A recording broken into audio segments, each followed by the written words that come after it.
नमस्कार दोस्तों, मेरा नाम राजवीर शर्मा है और मैं आप सबको आपके अपने यूट्यूब चैनल हिंदी विकास मंच पे एक बार फिर से स्वागत करता हूं। दोस्तों, काफ़ी दिनों से हम आपके सामने वीडियो लेके आए नहीं और ये जो लॉकडाउन था, हम सब यही सोच रहे थे कि आखिर इसमें करें तो करें क्या। लेकिन दोस्तों, इस लॉकडाउन ने बहुत कुछ सिखाया है, बहुत सारे नए अनुभव दिए हैं और बहुत हद तक हमने अपने कुछ दोस्तों के साथ कुछ संस्थाओं से मिलकर मानवता की सेवा करने की कोशिश की है।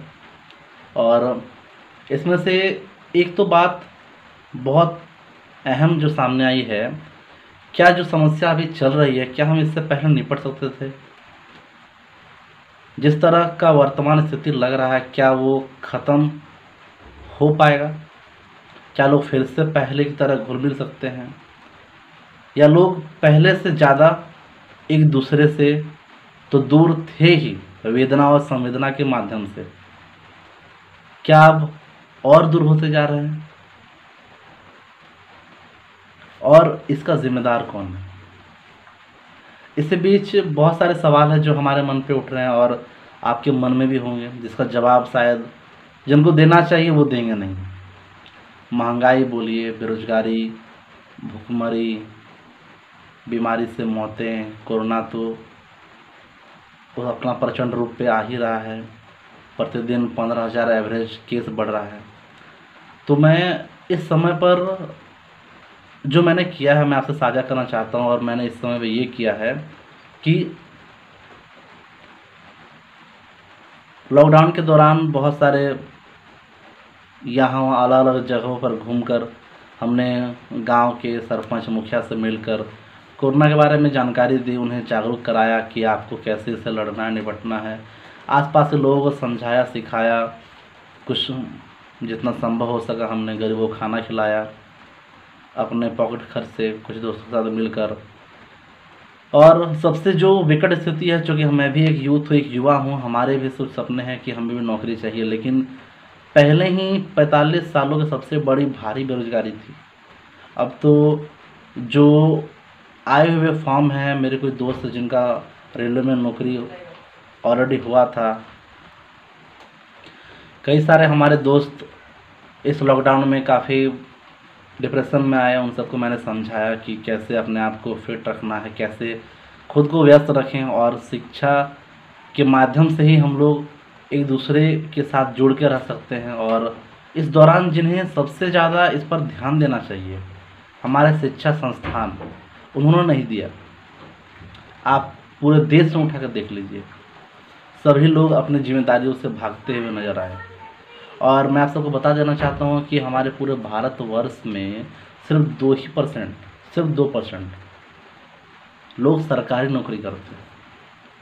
वही लोग सुखी हैं कुछ हद तक, क्योंकि उन्हें कमाने की टेंशन नहीं है, ना कहीं कुछ जाना है, उनका एक निश्चित व्यवसाय है, नौकरी है। लेकिन जो देश में सबसे बड़ी आबादी है, जिनका रोज़मर्रा की ज़िंदगी में था, उसका हालत आप खुद देख रहे हैं। चलते चलते पैर से खून निकल रहा है। इससे भी बहुत बुरी स्थिति हमारे देश में लोग जूझ रहे हैं, अभी भी हो रही है। कोरोना का पेशेंट लोग दिन पर दिन बढ़ते जा रहे हैं। इसी बीच हमने कुछ दोस्तों से मिलकर हमने एक पत्रिका निकाली, युग प्रवर्तक, जिनका संपादक हमारे डॉक्टर मुकुंद रविदास, हमारे हिंदी प्राध्यापक जी किए हुए हैं। और पिछले लॉकडाउन 1 के हटने के बाद से ही हमने धनबाद बोकारो में लगातार ऑनलाइन टेस्ट किया है, करवाया है, ताकि लोग पढ़ते रहें, घरों में रहें, पढ़ने और कुछ करने की इच्छा हो। उसी दौरान मेरे दिमाग में ये तरकीब आई कि लोगों को और कैसे एक्टिव करें। तो हमने इस कोरोना काल में ही लोगों को घर में रहते हुए हमने सबको लिखने के लिए प्रेरित किया, और कुछ ना कुछ कविता कहानी के रूप में सबका हमने कलेक्ट किया और हमने ये पत्रिका निकाली। इस पत्रिका के माध्यम से आने वाले समय पे एक आंदोलन खड़ा होने वाला है, क्योंकि एक छात्र ने किया, हम सब ने मिलकर किया है। कुछ लोगों ने साथ दिया, कुछ लोगों ने साथ नहीं दिया, कुछ लोगों ने आलोचना किया। और मेरा मुख्य जीवन का लक्ष्य है हिंदी के महत्व के अनुसार उसे शीर्ष पर लाके खड़ा करना। और जो उनके पीछे रोड़ा बन के खड़े हैं उनको तो मैं छोड़ूंगा नहीं, चाहे सरकार हो, चाहे व्यवसाय हो, चाहे कोई भी हो, क्योंकि हमारे समस्या की असली जड़ हिंदी का गिरना है। अगर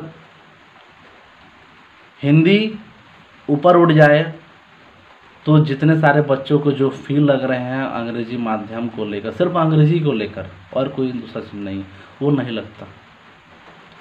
तो मैं लॉकडाउन खुलते ही पूरे झारखंड में हिंदी का प्रचार प्रसार करूंगा, उसके महत्व को बताऊंगा।